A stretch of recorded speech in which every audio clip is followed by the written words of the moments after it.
continuación, tenemos el honor de presentar al maestro David Chavero Vallejo, quien nos impartirá la conferencia titulada En honor a nuestros días. Me permitiré leer un extracto de su currículum vitae. Nuestro ponente es un profesional con una sólida trayectoria académica y una amplia experiencia en el ámbito educativo. En el plano profesional, cuenta con 17 años de experiencia trabajando en el Colegio Álamos de Querétaro, institución en la que ha contribuido de manera significativa a la formación integral de sus alumnos. Asimismo, desde hace 13 años, se desempeña como profesor de ilustración en la Universidad Anáhuac de Querétaro, combinando su vocación docente con su pasión por el arte y el diseño. Es licenciado en diseño gráfico y cuenta con una maestría en ciencias humanas. Además, ha complementado su formación con diversos diplomados en antropología filosófica, bioética, historia del arte y estética, lo que refleja su interés constante por una formación humanista e interdisciplinaria. Actualmente se desempeña como subdirector general del Colegio del Encino, desde donde continúa aportando su experiencia y liderazgo en proyectos educativos de alto impacto. En el plano personal, está casado desde hace 12 años y es padre de 2 hijas, muy lindas y talentosas, por cierto, que son Luisa de 6 años y Julia de 11 años, quienes son una parte fundamental de su vida. Agradecemos de antemano su disposición para compartirnos su experiencia y conocimiento en este tema tan relevante para nuestra sociedad. Bienvenida. Gracias.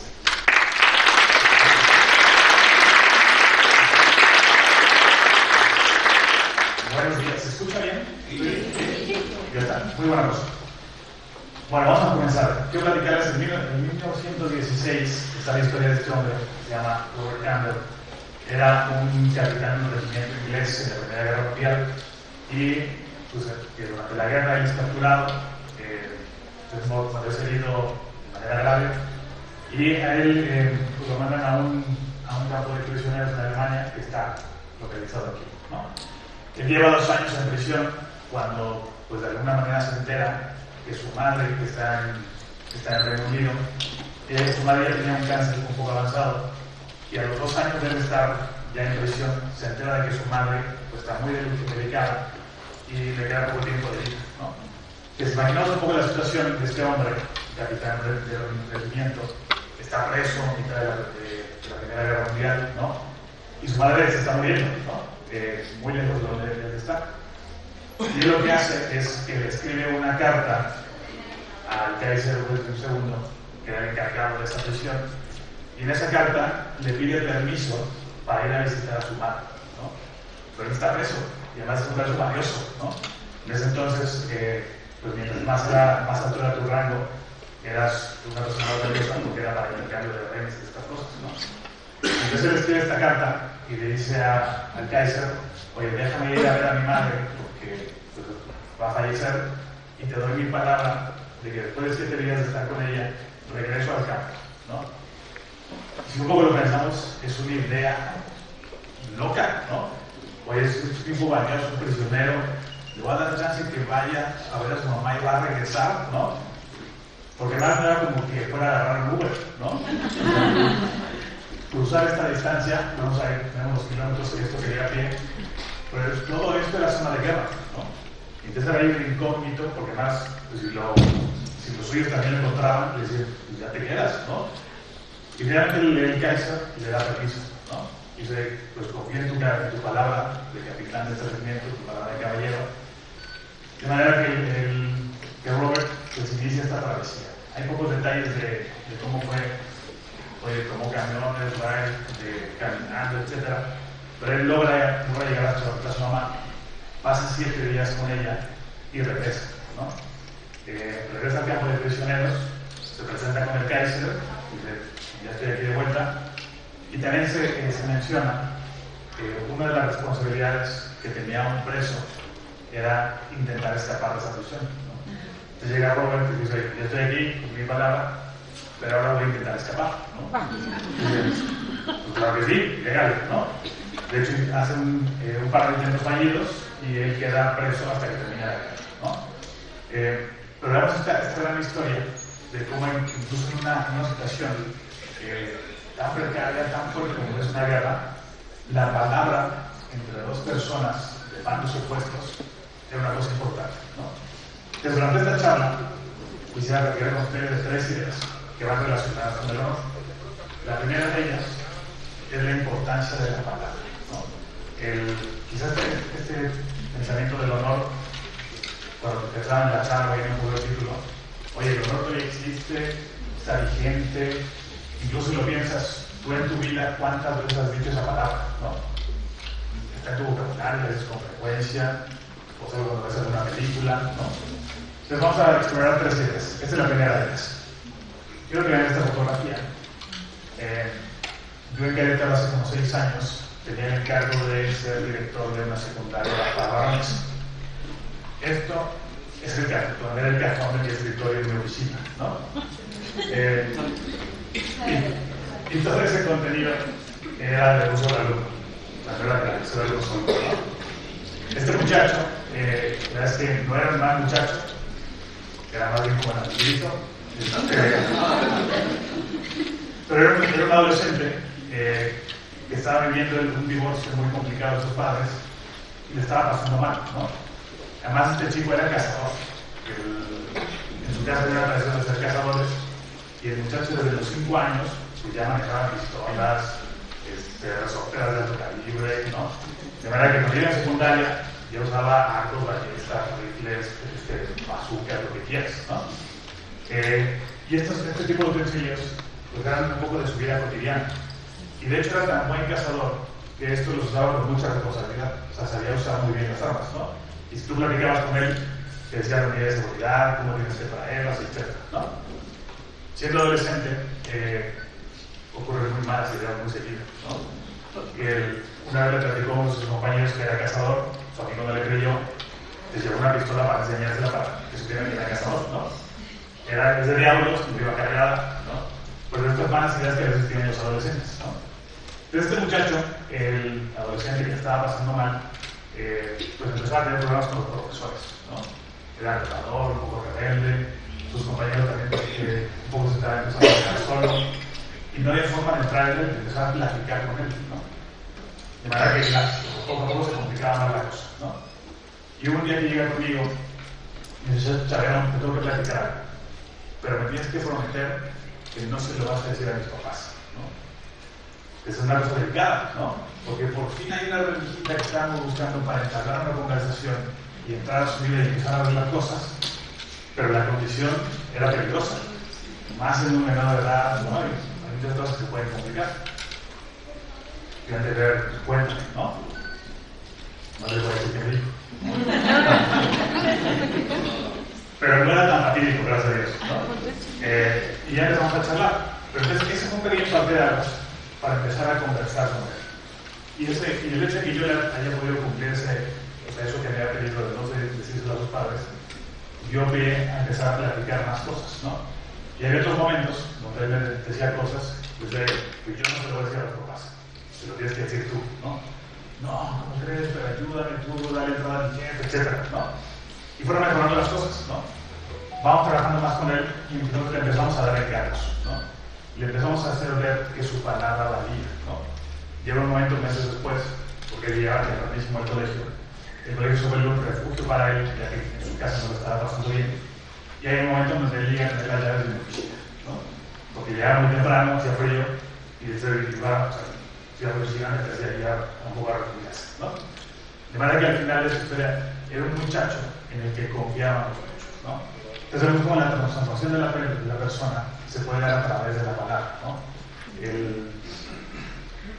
Si vamos a ver la historia, la Universidad de Virginia en 1845, o sea, si vemos el año ya pasa mucho tiempo, 1845, hay un episodio de la historia de esta universidad donde en uno de los jardines hay un día donde hay un conflicto entre alumnos, una riña, se empieza a ser mucho más potente este pleito, y llega un profesor para intervenir, y pues en esa intervención alguien saca un arma y el profesor fallece, ¿no?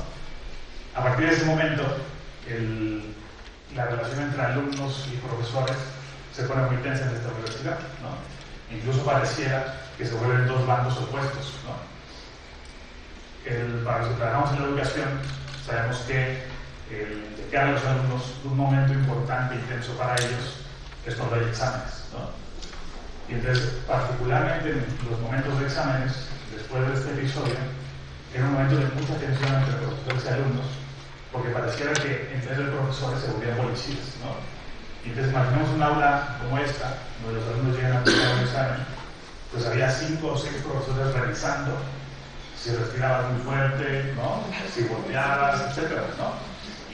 Y entonces se vivió pues un ambiente enrarecido, enfermizo de esta universidad. Como al año y medio de este suceso, un profesor de leyes de la universidad propone una idea reveladora, que es crear un código de honor. Este código de honor de la universidad tiene estas 3 ideas. Son cosas muy sencillas, que probablemente no son raras, las vives, ¿no? Si viven en el lugar donde trabajas o en la universidad. Y eran estas 3 ideas. De manera que se da una vuelta de 180 grados a la forma en la que se hacen las cosas. Y ahora en los exámenes, por ejemplo, pues llegaba el profesor, repartía los exámenes, decían, tienen 2 horas, cuando acaben me lo llevan a la mochila. Y se salía. Y no había nadie revisando los exámenes, ¿no? Pero entonces, ¿qué hacía que este código, desde entonces al día de hoy, siga vigente? Que los que regulaban estas ideas o estos fundamentos eran los propios alumnos. Y entre los alumnos se vigilaban entre ellos para que esto funcionara. Difícilmente es una cosa perfecta, ¿no? Pero el peso de la palabra lo ponían casi, o sea, con la misma potencia, con la consecuencia si alguien fallaba. De manera que, si de repente al profesor le llegaban dos exámenes idénticos, él llegaba con el consejo de alumnos, porque además los profesores no intervenían en los procesos de honor y justicia, sino que había un comité bastante robusto solo de alumnos. Desde el profesor llegaba y les decía, bien, tengo estos 2 exámenes iguales, ayuda, ¿no? Y eran los alumnos los que revisaban, interrogaban, buscaban evidencias, etc., ¿no? Y si se comprobaba que alguien había fallado en una de estas 3 premisas, había una sola consecuencia, que era fuera de la universidad. Es una cosa durísima, ¿no? Pero la consecuencia es de la misma importancia que se le daba al valor de la palabra. Es decir, confío tanto en ti, en que no vas a mentir, que no vas a hacer trampa, que no vas a robar, que la única consecuencia es que no mereces estar aquí, ¿no? Esto sigue vigente hasta el 2023. En el 2023 hay algunos ajustes donde ya hay 2 o 3 categorías dependiendo del año, ¿no? Pero el tema de la palabra, ¿no? Vean ustedes en el lugar donde trabajas, tus colaboradores, esa la gente que tienes a tu cargo. El tema de la palabra es una cosa importante, ¿no? Incluso tú puedes, piensa un poco en la gente que tienes, oye, puede que no sea el más puntual, puede que no pide tanto los detalles, puede que a veces le van las cabras, o sea, tantas cosas, áreas de oportunidad que puede haber, que no pasa nada, ¿no? Pero si en esa persona no confías, que es una cosa importante, ¿no? Oye, si la palabra de esta persona te hace dudar, te pone nervioso, sabes que tú te tienes que hacer la chamba porque no te la vas a hacer él, porque aunque te digo que te lo digo, que lo iba a hacer, no lo va a hacer, ¿no? Entonces, ahí empieza a fallar un poquito, ¿no? Es decir, la confianza se genera a través del cumplimiento de la palabra, y esa confianza es una cosa extraordinaria en el ambiente laboral y, por supuesto, en el mercado de la educación, ¿no? Cuando tú confías en alguien, pues tienes la paz de que eso se va a realizar, ¿no? Y si se equivoca no pasa nada. Todo el mundo se puede equivocar. Pero que tienes la tranquilidad de que va a cumplir esa palabra, ¿no? Bien, segunda idea. El cumplimiento del deber. Ese barco es de Sir Ernest Shackleton, es la historia del Endurance. Un barco que más o menos en fechas similares de Robert Campbell, es una expedición que este hombre, que es Shackleton, quiere llevar a 25 marinos hacia el Polo Sur para atravesarlo a pie. Él es un explorador, es un aventurero y quiere realizar esta misión.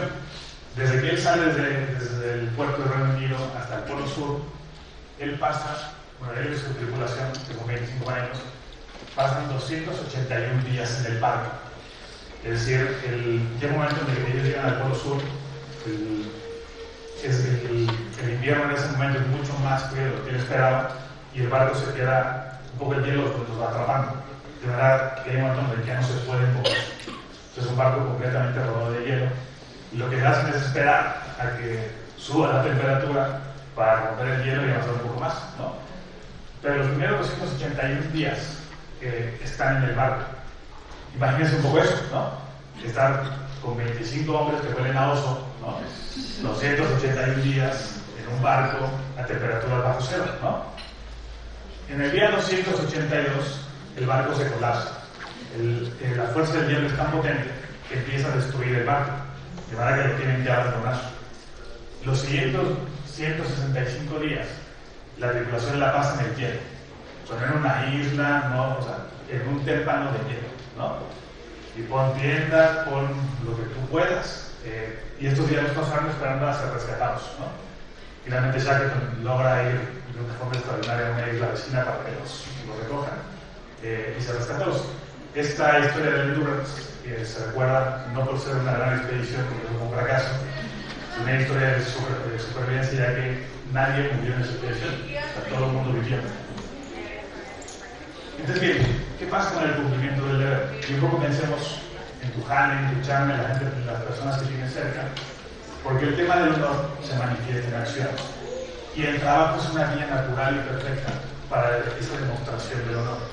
De manera que cuando yo hago lo que me toca hacer, se manifiesta esto, ¿no? Pensamos un poco cuando la cosa se complica, cuando hay retos, cuando hay situaciones complejas, ¿no? Oye, ¿cómo acometo la situación? Lo veo como una amenaza, me da miedo. La persona que tiene cerca te dice, no, es que ¿sabes qué? Es que no me ha contestado el correo, es que no me ha contestado la llamada, es que estamos valorando, y el es que, ¿no? Se vuelve un tema de postergar una responsabilidad, ¿no? De manera que una persona, lo que quisiéramos es que las situaciones difíciles se vean como un reto, ¿no? Y esto se pone a prueba cada día. De manera que la chamba, el trabajo, el cambio, es una disposición natural para que yo de cara al otro pueda demostrarle que eso vale la pena, ¿no? Y que eso es trascendente, que tiene un valor importante, no solo en el impacto pues, del lugar donde estoy trabajando, sino más, o sea, trasciende más allá, más en la sociedad, ¿no? Imaginemos esto, me dio un cuaderno de cuadrícula, pues tú eres un cuadrito, ¿no? Y alrededor de ti, en ese cuadernito, pues hay 8 cuadritos más, ¿no? Realmente lo que tú puedes impactar a través del trabajo, pues tú impactas en los 6 cuadritos que tienes. Pero esos 6 tienen otros más, hasta que cubres toda la hoja de ese cuaderno. Un poco así es como funciona el trabajo bien hecho, ¿no? Bien, el tema del honor es un comportamiento, ¿no? Que va de la mano del intelecto y la voluntad, las cuales los usamos todos los días, ¿no? El tema del intelecto es el que te dice, mira, tienes estos pendientes, hay que revisarlos, es bueno, te pido que hicieras tal cosa, y la voluntad es la que te pone a hacer, ¿no? la que te pone en acción. Cuando hacemos el trabajo bien hecho, esto cada vez se hace más rápido, ese mecanismo, de manera que se puede decir que ya no lo pienses, ¿no? Ya simplemente acometes la acción. Yo le preguntaría, piensa unos segunditos, ¿qué es más fácil? ¿Robar o no robar? ¿Qué es más fácil? ¿Mentir o no mentir? ¿No? Les dan unos segunditos y la respuesta es que es exactamente igual.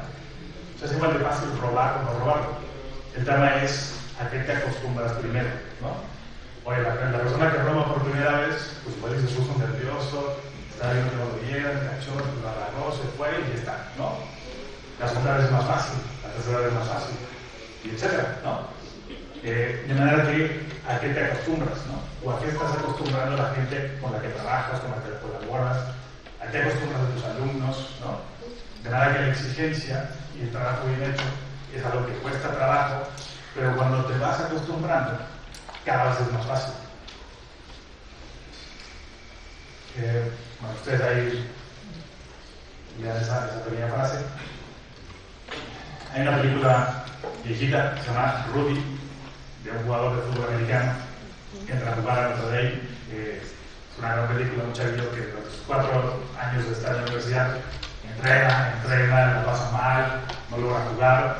Les va a hacer spoiler, pero la película acaba que después de 4 años de intentar que lo metan a un partido, el coach, por la presión de todos los compañeros, lo mete en la última jugada del último partido de su vida universitaria, ¿no? O sea, 4 años de lucha para una sola jugada, ¿no? Pero hay una parte de la película, porque este chico se esfuerza de manera importante todos los días, ¿no? Y hay un momento donde sus compañeros le dicen, oye, relájate, nos estás haciendo quedar mal, ¿no? Porque aquí nadie le echa ganas, ¿no? Entonces, claro, de repente el ser responsables hace enojar a la gente, ¿no? El ser exigente pone en predicamentos a los demás, ¿no? Pero si eso lo haces en una cultura y vas acostumbrando a esos 8 cuadritos que tienes a tu alrededor, se empieza a construir algo muy importante y mucho más valioso, ¿no? Bien, tercera idea que vamos a abordar el día de hoy. Ver lo valioso que es la otra persona, ¿no? Y hay 3 sentimientos o 3 subideas que van alrededor de este tema. El primero es la vergüenza. El hecho de tener vergüenza es que la otra persona nos importa, ¿no? Es que tenemos cierto sentido de justicia en el interior que nos hace rendirle cuentas a la persona que está delante, ¿no? Pensamos cuando decimos que es un sinvergüenza, pues es una persona que pues, le da igual, ¿no? O sea, no pasa nada. Hay una tribu en Ghana, es una cosa muy bonita, porque muchas de sus expresiones de los sentimientos ordinarios, ellos los expresan con relación a lo que pasa con el rostro. Entonces, por ejemplo, con el tema de la vergüenza, ellos dicen que su cara se ha caído, ¿no? Aquí decimos, se te cae la cara de vergüenza, ¿no? Oye, una persona enojada, ellos dicen que su cara se ha cortado, ¿no? Oye, cuando su cara se ha vuelto débil es que está triste. Y tiene muchas de estas expresiones por la importancia del rostro, ¿no?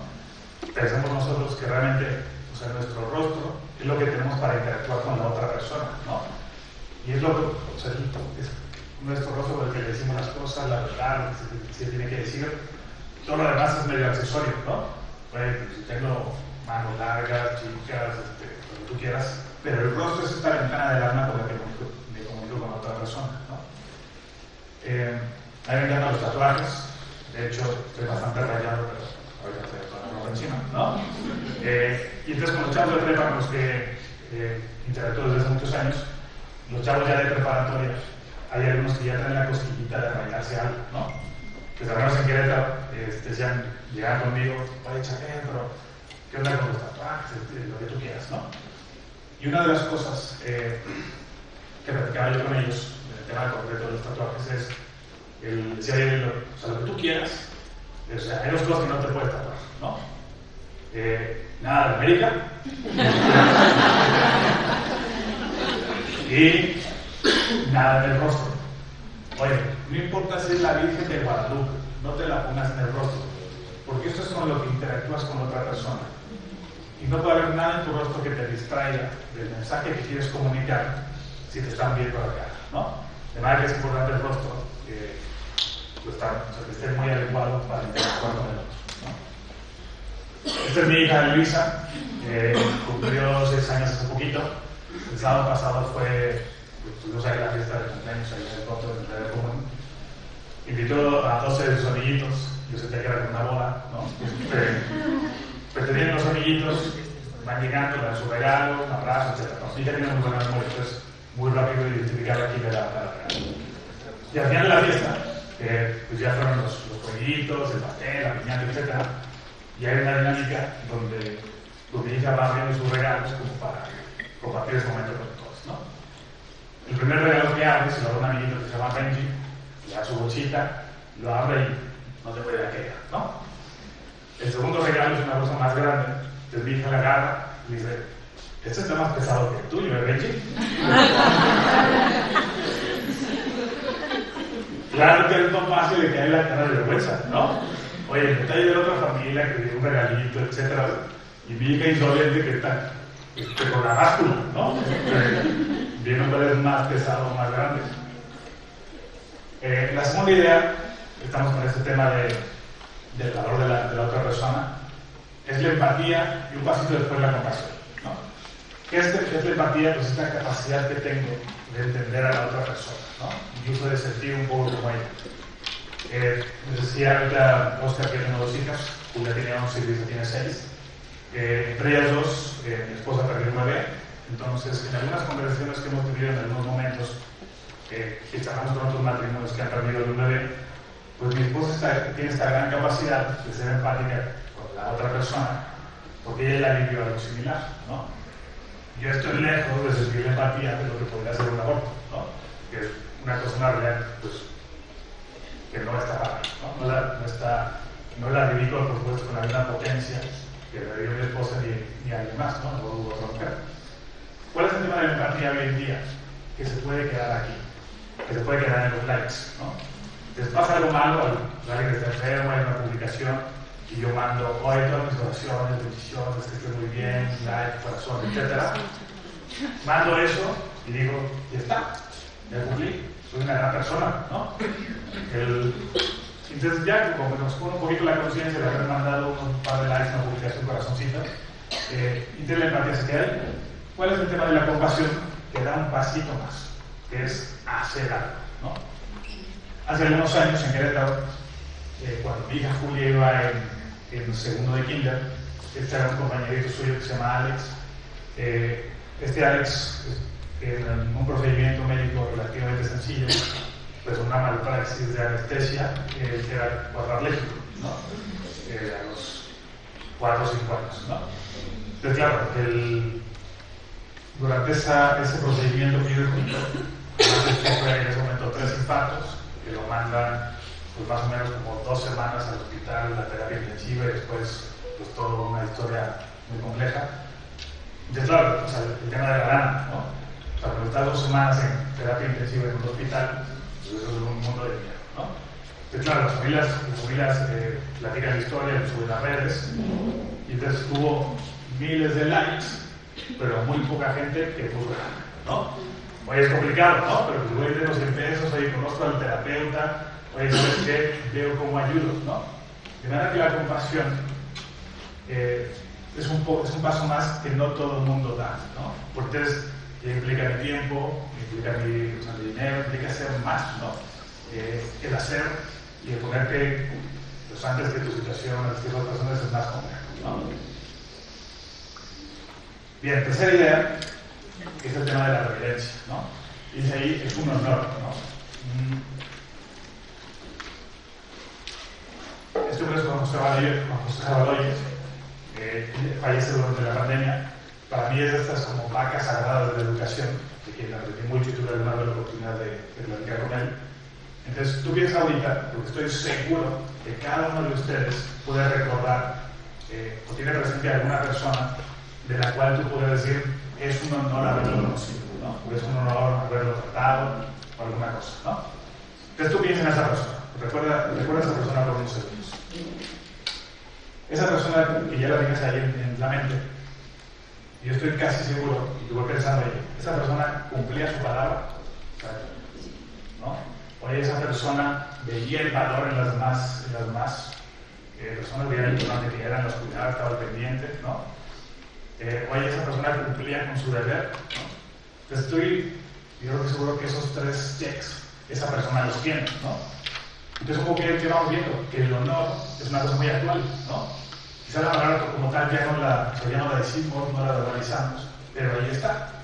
Porque tenemos personas cercanas que cumplen su palabra, que dicen la verdad, que cumplen su deber, que están al pendiente de los otros, ¿no? Pues ahí está el honor, ¿no? Algo más del tema de la reverencia es que me tira hacia arriba. Es decir, estas personas por lo general sacan lo mejor de nosotros, ¿no? Y te inspiran a ser mejor. Entonces, oye, pues ojalá yo quisiera ser como él cuando sea grande, ¿no? Yo tengo una persona similar a esta descripción en Querétaro, ella es la directora de la Escuela de Diseño en la Universidad de Agua, que se llama Lucía Moratore. Pero además yo creo que ella tiene un poder mutante, y es que cuando estás con ella te hace sentir estúpida, ¿no? Porque es tan genial y sabe tanto y tiene tantas anécdotas. Dices, no mato, soy un insecto, ¿no? Porque claro, o sea, las personas, el valor de la persona es tan profundo, tan importante, que te enriquece, ¿no? Y te hace tirar hacia arriba. Un poquito, pues, esto piénsalo donde tú estás parado el día de hoy, en tu jardín, no importa cuál sea, ¿no? Tú tienes esta misma capacidad de tirar hacia arriba a las demás personas, ¿no? Oye, porque soy bien presentado, hablo bien, tengo un sentido de unidad con la gente con la que trabajo, busco ser profesional, pues me equivoco, corrijo y sigo para adelante, ¿no? Todas esas cosas las personas las notan, ¿no? El tema del honor, si bien no requiere de un reconocimiento, Y para los que estamos en la educación, creo que lo tenemos todavía más, ¿no? En la educación difícilmente te enteras o ese reconocimiento viene mucho después, ¿no? Porque uno en la educación lo que hace es sembrar y más tarde quizá te toque ver algo de lo que se cosecha, pero no es la naturaleza, no es el objetivo, ¿no? Pero sí rendimos cuentas. Es decir, cada vez que tú dices algo, cada vez que te comprometes, cada vez que vas a ayudar a una persona, le rendes cuentas a eso, ¿no? Y lo hacemos como colaboradores, como padres, etc., ¿no? Dice ahí que somos agentes de intercambio, y hay tres formas de cómo enseñamos. La primera forma como enseñamos, que es la menos potente, que es con lo que decimos, ¿no? Yo por ejemplo pienso en mis hijas, cuando eran chiquitas, quizás 1 año y medio, ¿no? Y les doy, oye, recoge tal cosa, ¿no? Y pues mi hija la recogía, ¿no?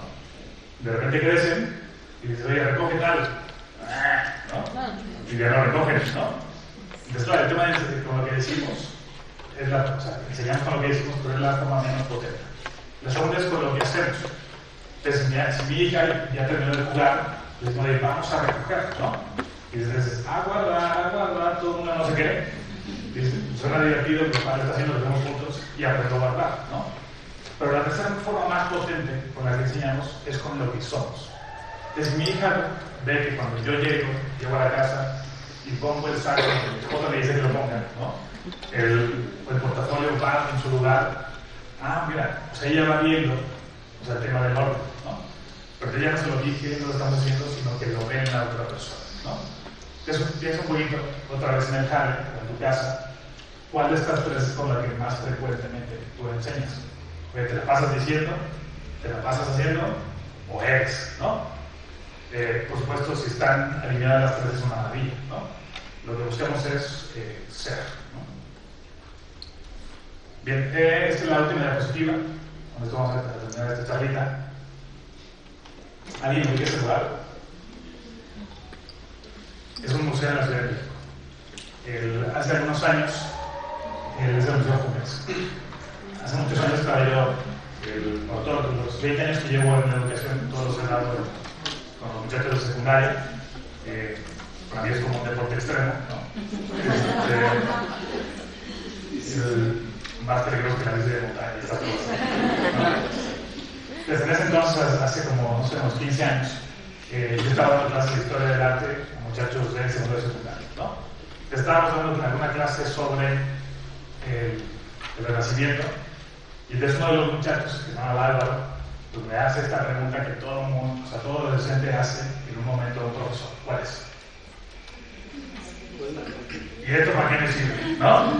El Renacimiento, ¿de qué me va a servir? ¿No?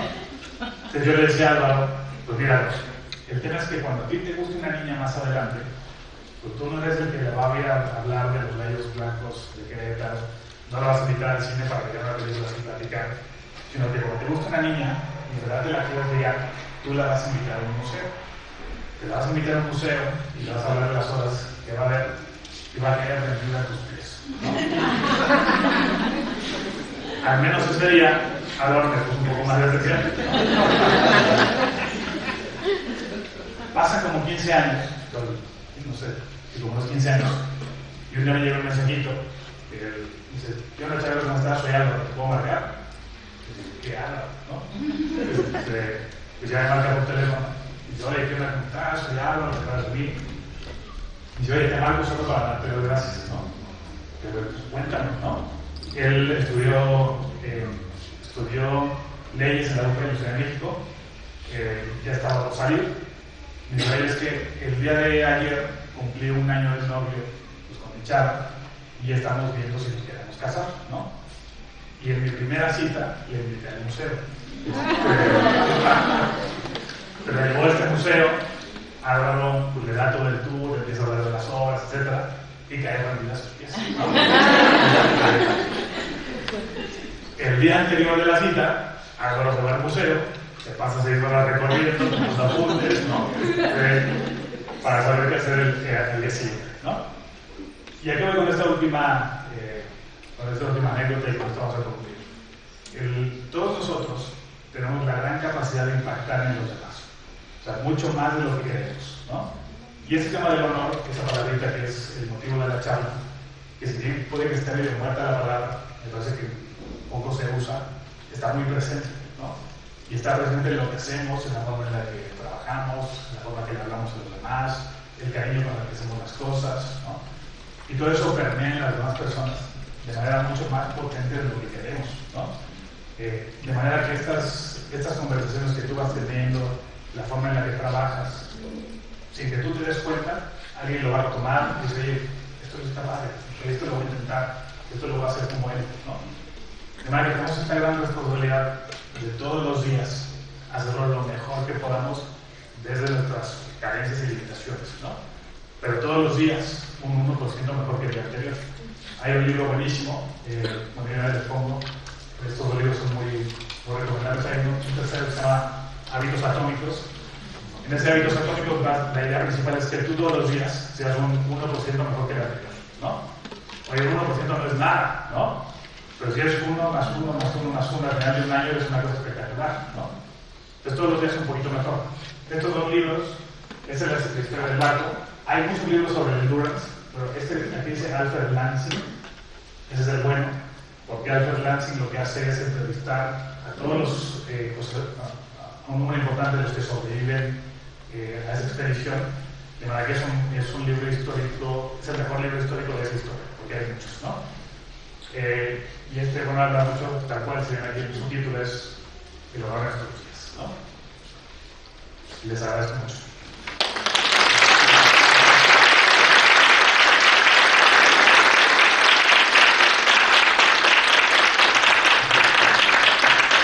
Agradecemos profundamente al maestro David Chavero por su valiosa intervención en esta sesión. Abrimos ahora un breve espacio para 6 preguntas y respuestas. Les pedimos por favor que levanten la mano si desean participar y con gusto les cederemos el uso de la palabra. Hola, ¿cómo te llamas? Hola, yo me llamo Paula, trabajo en la Secretaría de la Familia y también soy maestra de institución autónoma. Y una de, más que nada como pregunta, es como esta parte de reforzar que hablamos del tema de familia. Me da mucha risa porque justo me pasó ayer, yo tengo un niño de 11 que está entrando como en esta pubertad de infancia y no quería entrenar. Y no quería entrenar, que estaba cansado. Y yo entre que estaba viendo el teléfono otras cosas dije, pues no vas. O sea, pero como que no saqué lo voy a dejar. No, pero es que tiene que entrenar porque tiene torneo y es que si no le voy. Y le dije, no sabes si tienes que ir. O sea, error total porque primero dije una cosa y luego quise cambiarla y realmente sí me quedó un conflicto muy bastante enojado, molesto. Y ya, pues ya al final le dije, regreso y dice, ay mamá, qué bueno que sí pues porque estuvo bien padre, porque no entrenamos, jugamos mal. Y me queda mucho esta cuestión de que, como dices, esta parte de poder nosotros tener primero como esa inteligencia emocional, de cuando enseñamos y cuando educamos, de poder decir, pues es que si voy a decir lo voy a cumplir, ¿no? Y esta parte importante que en la educación, físico-pedagoga, lo manejamos como el aprendizaje vicario, que es esta cuestión de las 3 que tú dices, ¿no? De decir, del hacer y sobre todo del ser. Y muchas veces, ya en la parte de que me dedico a dar talleres a personas que afortunadamente no cuentan con muchas herramientas socioemocionales de crianza, sí parto mucho del tema de si ustedes le enseñan a sus hijos lo que quieren ser. Y si su hijo en la escuela tiene ciertas actitudes, ciertas cuestiones, pues no se pregunten, no digan, no, es que mi hijo no es así, no, más bien hagan como esta interacción personal de decir, ¿qué estoy haciendo yo exactamente? ¿Qué está pasando en casa? Para que pues esta persona tenga y valoro mucho y a mí me queda mucho el tema de que ese honor, ahora lo voy a manejar con la palabra honor en mis clases, ahora en mis talleres, porque siento que le da un peso un poquito más humano, porque yo tenía muchísimo tiempo o no había tenido como esta catarse de decir que el ejemplo va de la mano del honor y lleva mucho a cómo la sociedad se comporta, ¿no? Pues muchísimas gracias. Muchas gracias. Y mira, retomando ahí un par de ideas, ¿no? Una es que a veces como papás, los papás es una freguita, ¿no? Porque una pequeña friega es el papá, ¿no? Porque chafeas y tienes a los hijos y acabas cansado. Y a veces en nuestras decisiones está el criterio de la comodidad, ¿no? Porque ya estamos adaptados, el día fue fatal, lo que tú quieras, ¿no? Y si además, como en mi caso, que mis hijas me tienen comiendo de su mano, ¿no? Entonces de repente nuestras decisiones van en función de lo más cómodo en el momento, ¿no? Entonces hoy puede ser, oye, no, es que no quiero el partido, ¿no? Pues yo no te quiero llevar, no vayas, ¿no? Porque estamos agobiados, cansados, lo que tú quieras, ¿no? Y entonces viene ahí momentos de decisión importantes para nosotros, porque claro, en el momento que yo le digo, pues no vayas, es una cosa que le estoy enseñando a claudicar, ¿no? A no luchar, a no darlo para no cumplir un compromiso, ¿no? En cambio, si yo digo, no, tienes que ir porque más tú ya dijiste que ibas a ir, ¿no? Una parte importante, como papás, es enseñar a los hijos a terminar lo que empiezan, ¿no? Oye, te metiste con un equipo, pues acaba la temporada y luego vemos si te cambias a lo que tú quieras, ¿no? Y la tercera idea, que es, y ahí hay que tener mucho cuidado con lo que prometemos los papás, porque hay que cumplir lo que decimos, ¿no? Entonces, si yo en un momento de radio digo, pues sabes que no vas a ir a fiestas en 3 meses, pues ya la cumples, ¿no? Porque entonces, claro, no tu autoridad como papá se viene abajo si a la semana ya le diste lo mismo, ¿no? Entonces hay que cuidar con lo que prometemos, ¿no? Y por supuesto el impacto de la familia en tu economía, en el núcleo de la sociedad es una cosa importantísima, ¿no? Gracias. Hola, ¿cuál es tu nombre? David, soy Jaime Gallo para Jaime, mucho gusto. Agradecerte que nos transmitan de una manera sencilla, de una manera muy amena, un concepto que puede llegar a ser muy complejo de entender si no es de esta manera. Y preguntarte, generalmente en la relación familiar, porque acabas de mencionar un ejemplo muy concreto, tú como padre tratas de transmitir determinados principios, valores, pero si no hay un acuerdo fundamental entre los dos, es decir, papá y mamá, sobre cómo educar en esos valores, el hecho de que no haya ese acuerdo puede ser que uno diga una cosa, diga otra, y a los hijos los trae de cabeza. Entonces, ¿cuál es la recomendación en ese acuerdo? Yo tengo 5 hijos y hemos tratado de hacerlo mejor en esa tarea, pero siempre al inicio es difícil lograr el acuerdo de que cuando yo establezco una posición de autoridad, no me cuestiones. Entonces, así, ¿cuál sería la recomendación? Yo te lo voy a decir súper fácil y no es nada fácil, ¿no? Que es mucho mejor equivocarnos juntos que aceptar por separado, ¿no? Entonces, si yo como papá ya tomé tal decisión, ¿no? Y quizá no fue la mejor, mi señora me dice, pues sí, ni modo, y ya está, ¿no? Nos equivocamos juntos, pero eso es mejor a que tú digas tal cosa y la otra persona diga, que veamos en sentidos opuestos, ¿no? Lo es muy fácil porque en la práctica es más complejo, ¿no? Porque más, partimos desde el amor, que queremos lo mejor para los muchachos, pero a veces papá y mamá pensamos cosas distintas y solucionamos de maneras distintas, ¿no? De repente cuando una de mis hijas llora por alguna cosa, a mí el llanto me cuesta trabajo, ¿no? Y yo es que así, ya, venga, next, sigue, ¿no? Juegue. Y mi esposa es más consoladora, me apapacha más, se acompaña, ¿no? Yo quizás soy un poco más frío, ¿no? Pero esa misma riqueza es la que también da mucho ejemplo a los hijos, ¿no? Entonces, algo importante que tienen que ver los hijos en los padres es que, aunque no estén siempre de acuerdo, se aman, ¿no? Y están juntos, y están luchando, ¿no? Lo mejor que le podemos dar a nuestros hijos son un matrimonio que lucha, ¿no? Insisto, lo digo muy fácil, tiene sus retos hoy en día, ¿no? Pero ¿qué puede ser por ahí? Hola. Hola. Mi nombre es Jazmín y yo también trabajo en la Secretaría de la Familia. Yo soy docente de educación artística y psicóloga por ahí.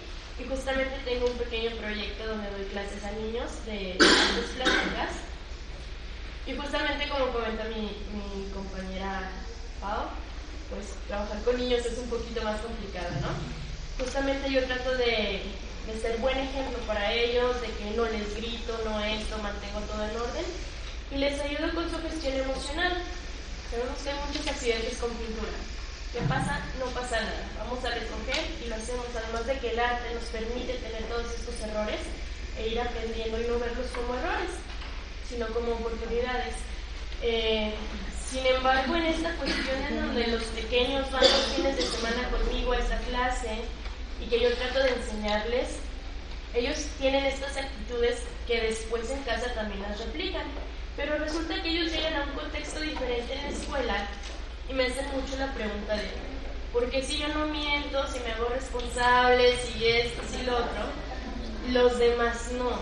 Y entonces ellos entran en conflicto porque entonces las demás personas no tienen los mismos valores o no tienen lo mismo que ellos aportan y ellos se sienten frustrados. Y yo tampoco tengo la respuesta para decirles el por qué sucede eso.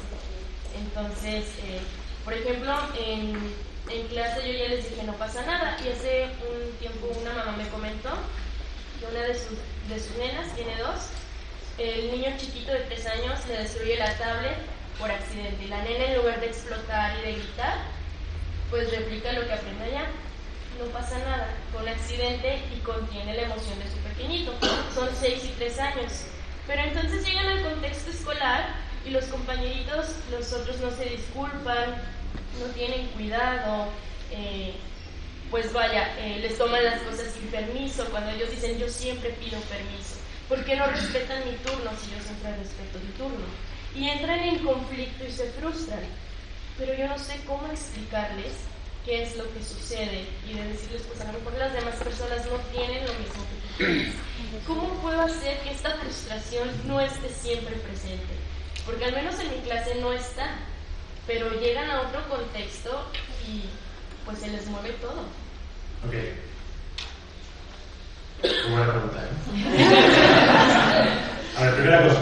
El tema del arte es una maravilla, ¿no? Sí.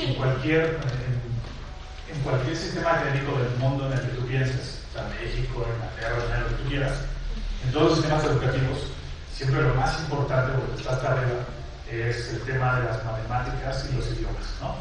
Y luego después vienen las humanidades y hasta abajo viene el arte, ¿no? Entonces, históricamente es esto, ¿no? Incluso dentro del arte, pues el teatro y la danza es como lo más resaltado, ¿no?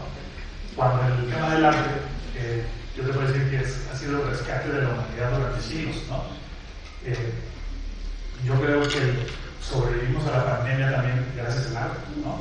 Gracias a que la gente puede pintar, tocar un instrumento, etc., ¿no? De manera que es una vía hermosísima para manifestar emociones, canalizar sensaciones, para entablar una conversación, ¿no?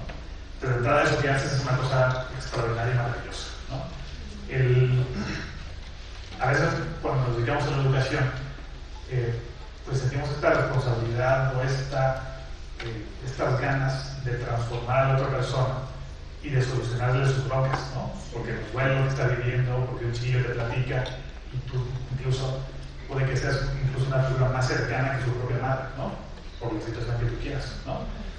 Entonces la primera cosa es que, y es una cosa dura, es que nosotros no somos responsables de esas vidas, ¿no? Colaboramos en su proyecto, ¿no? Pero yo no le voy a solucionar lo que pasa en su casa, ni la bronca de su papá, ni la deuda que tienen, etc., ¿no? Yo les doy un poco de rescate emocional por lo que platicas, ¿no? Y esta formación que tú das, de manera que los puedo acompañar, les puedo orientar, pero al final yo les voy a solucionar muchas cosas, ¿no? Y es difícil un poco, luego te queda otra anécdota. Yo todos los años en Querétaro me llevaba cada año de campamento a toda la sección de junior, 3 días, a la sección de secundaria, y ya de campamento, ¿no? Una vez que nos fuimos a un lugar que se llama Bosquero, estábamos como a 1 grado a 12 de la mañana, y una de las actividades era un rally por todo el campamento. Había una alberca que estaba helada, ¿no? Y una actividad es que uno de los equipos en estos rallies, pues un chico se tenía que meter al agua, sacar una llave que ahí estaba ahí abajo, y es parte del programa, ¿no? Había chicos de primero, segundo y tercero secundaria. Entonces está el equipillo, que eran equipos mixtos entre grados, y hay un chavo de tercero secundaria, un gigantón, ¿no? Están todos al borde de la alberca para ver quién se avienta. Entonces agarran a los chiquillos de sexo y dicen, hermano, la vida es una, ¿no? Y lo avientan, ¿no? Entonces los morrillos dan baja, sacan la llave, que hacen una hipotermia, pero ya está, ¿no? Yo desde ese entonces, y un poco con buen humor, rescato mucho esa base, ¿no? De la vida es dura. Y se la digo a mis hijas y se la digo a los alumnos, porque la vida así es, ¿no? Y la injusticia va a ser el pan de cada día, ¿no? Porque simplemente así está, ¿no? ¿qué puedes hacer tú desde tu lugar? Darle mucha confianza en sí mismo, ¿no? Darle seguridad que es una buena persona, que está trabajando, enseñarle a ser un buen amigo, ¿no? Darle estas herramientas pues, para que él vaya a través de su propia experiencia sorteando estas dificultades, ¿no? Porque realmente lo que puedes y te toca hacerlo de tu lado, ¿no? Sí, muchas gracias. Bueno, y compensando un poquito, tiene que ver porque pues doy atención particular e individual. Entonces, en el momento en que están conmigo, toda mi atención es para ellos. Y conmigo participan y saben y hacen, pero llegan al contexto escolar y como la maestra les habla muy fuerte, como no les quiere volver a repetir, como sus compañeritos gritan, etcétera, etcétera, es cuando surge esto. Pero sí, justamente, pues, explicarles que no todas las personas somos iguales y no todos los contextos son iguales. Y justamente que mientras ellos más ofrezcan de esto que estamos llamando honor, pues puede que reciban un poquito más de todo eso, ¿no? Entonces, muy bien, muchas gracias. No. Gracias. Soy Carmen. Hola, Carmen. A ver, con esta idea, yo siempre he pensado que la empatía va muy de la mano de la solidaridad y el respeto. ¿Por qué digo esto? Porque yo no necesito ser empática, más bien las personas muchas veces no son empáticas porque no lo han vivido, o sea, no necesito haberlo vivido para ser empática. ¿A qué me refiero que esto? Muchos chavos, jóvenes o también adultos, no hacemos, no respetamos simplemente los lugares de los discapacitados. Entonces, no, como yo no lo viví, no tengo que andar en silla de ruedas o que se me rompa una pierna, o qué sé yo. Entonces, yo pienso que la empatía va más allá del haberlo vivido, ¿sí? Eres realmente empático cuando no lo has vivido, porque ¿qué chiste tiene? Si yo ya lo viví, pues lo voy a reencarnar. Ay, sí, pobrecita. No, o sea, mi verdadera empatía y mi valor está en eso. ¿Qué opina usted? Sí, tienes toda la razón. Voy a dar otro ejemplo, ¿no? Tú, por ejemplo, ¿le recomendarías a alguien acariciar una serpiente de cascabel? ¿Alguna vez has acariciado una serpiente de cascabel? Exactamente lo que dices, ¿no? Es otro ejemplo de lo que te voy a decir y es totalmente cierto, ¿no? Me da miedo. Exacto, y sabes que seguramente no es una buena idea, ¿no? Aunque tú jamás lo hayas hecho. Y es justamente para poder decir, no, o sea, la empatía no requiere que yo la haya vivido para poder ejecutarla, ¿no? Y esto lo vemos, es un proceso que idealmente se tendría que vivir desde chiquitos, pero claro, cuando una persona va descubriendo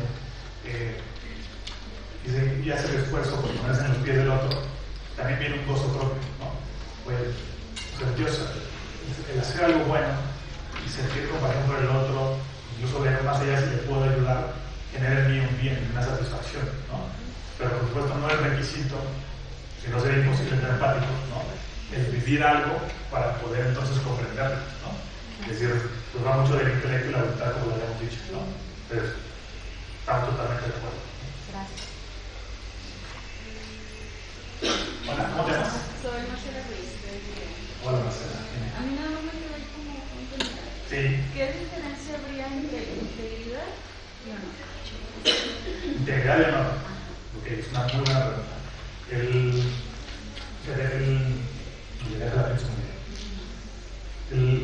Yo creo que el honor, lo que hemos platicado hasta aquí el tema del honor es